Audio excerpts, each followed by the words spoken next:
Hey guys, welcome to my feral guide for 10.0. This is going to be, everything I do is absolutely no fuss. So we're just going to jump straight into this guide. This guide is going to be primarily around people who like to play arena. Anything rated, this is going to be beneficial for you. If you are someone who likes to do BGs, you can play around with different builds, but this is mostly going to be a rated build, and the idea is that it's super consistent. There's not a whole lot of RNG involved in this build, and that's why I really like it. So first thing first, as our mastery hasn't changed all that much, our stat priority is still going to be as follows. Versatility is going to be first, then mastery, followed by haste, and then finally followed by critical strike. Now we're going to have two different openers here, and I'll talk to you through the two different openers. So pointing out first of all, and I'm going to post this talent tree in the description below, we have an addition of Primal Wrath. Now Primal Wrath is basically a multi-target rip. The downside of Primal Wrath is that it lasts so short, and when we combine it with the Circle of Life and Death, it is pretty much only about a 6-second rip with full points. So real quickly, Primal Wrath can be used in a couple scenarios. I recommend using it on when you have more than 2 targets in one spot. For example, if you have a hunter, a warrior, hunter's pet, and a healer, there's a lot of benefit for it. I don't think even with 2 targets, it is worth using Primal Wrath instead of Rip, just because the Rip duration is so long, and not having Rip up is a massive damage loss. This build heavily relies on Rip being up all the time. So if you're going to be in a scenario where you cannot keep Rip up, then Primal Wrath is not going to be the right option for you. Now let's talk about our first opener, which is going to be a single target opener. So we're going to use Tiger's Fury from Stealth, we're going to use Rake, and we are also going to use our Trinket. After that, we are then going to follow it up with Feral Frenzy, into Adaptive Swarm, into Rip, and then into Moonfire. So real quickly, it is going to look like this. Adaptive Swarm, Rip, Moonfire, and then we're just going to be getting our swipes, our Brutal Slashes out, and then getting off as many bites as we can before we have to reapply our dots. So that is a very simple opener, about 18k DPS, which is a lot of damage for someone to be trying to heal through. Now let's talk about our multi-target damage. So if we're in a scenario like this and we say 2 of these are players and then the rest are pets, there is a lot of benefit in using Primal Wrath. Now you can see the damage that it did down below. We'll do that same test, but we are going to use Primal Wrath instead of Rip. So again, we're going to Tiger's Fury and then Rake.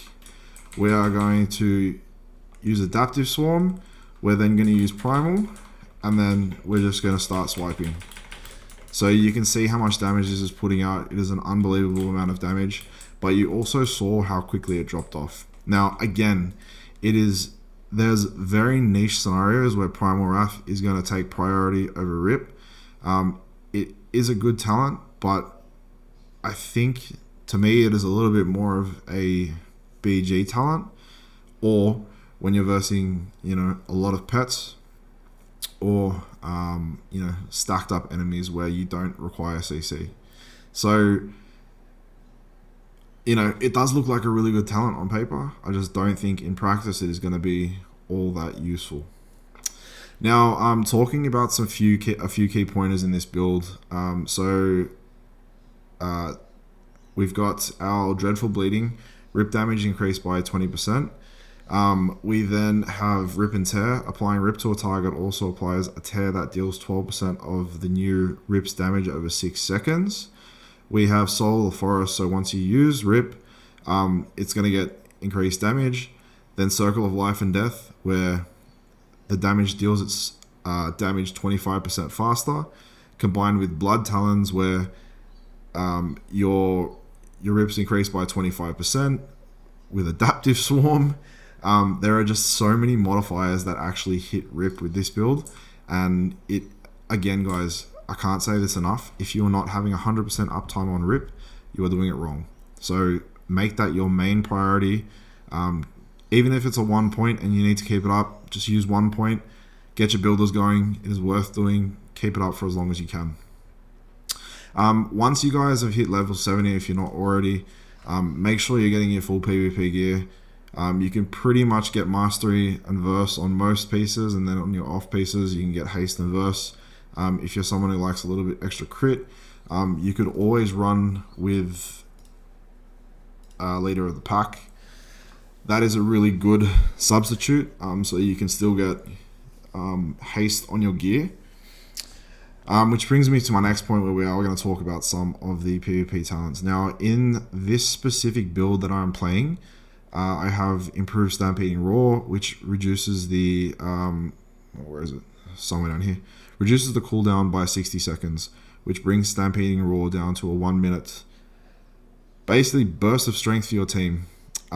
If you are versing a class like a Frost Mage, which has a lot of roots or snares or druids, I definitely recommend playing Freedom of the Herd. This will, snares and roots don't affect you all that much, but they can affect your team greatly, especially if you're playing with someone like a warrior or a rogue. Those ice novas can be very critical. Now, King of the Jungle is going to be a very good talent for scenarios where you are going to be keeping up Primal Wrath. So if you're versing pet classes, if you're versing warlocks, if you're versing hunters, if you're in BGs, King of the Jungle is a really good lock. Ferocious Wound, I don't ever play this. I'm sure there are some people out there who find it good. I just don't like the idea of it. Fresh Wound on paper looks good. Rake has 100% increased critical strike chance if used on an attacker that doesn't already have Rake active. This is only the initial damage that Rake causes, and it looks a lot better than it actually is.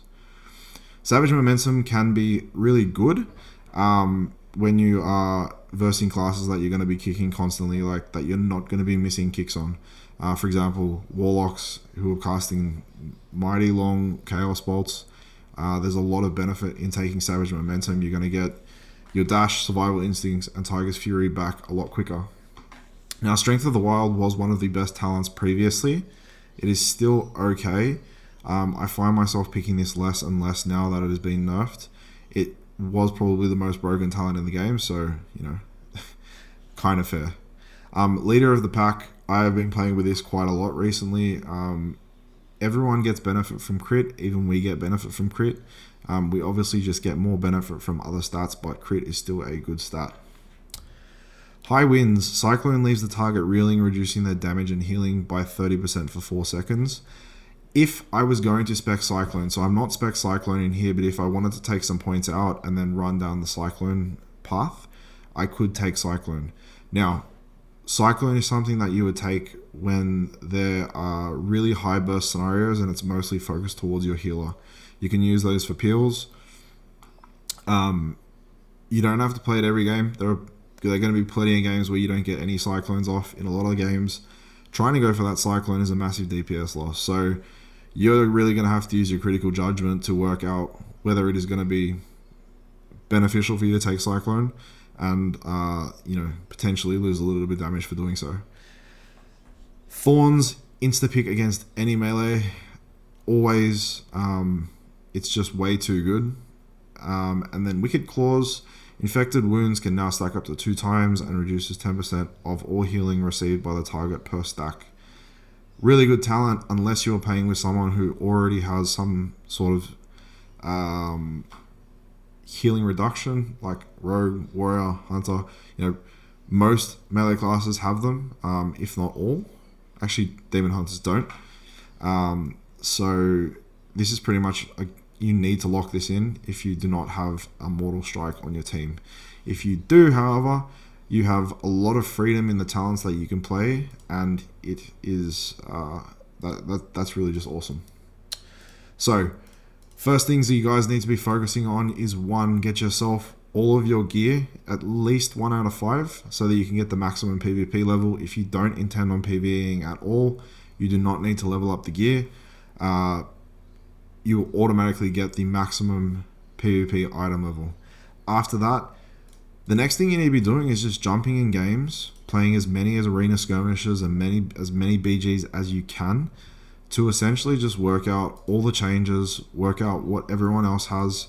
There have been significant changes. Like, who would have thought last season that we were going to have bloodtalons, feral frenzy, adaptive swarm, circle of life and death, rip and tear all at the same time, right? We didn't think it was going to happen. So there are other classes that have got significant buffs like that.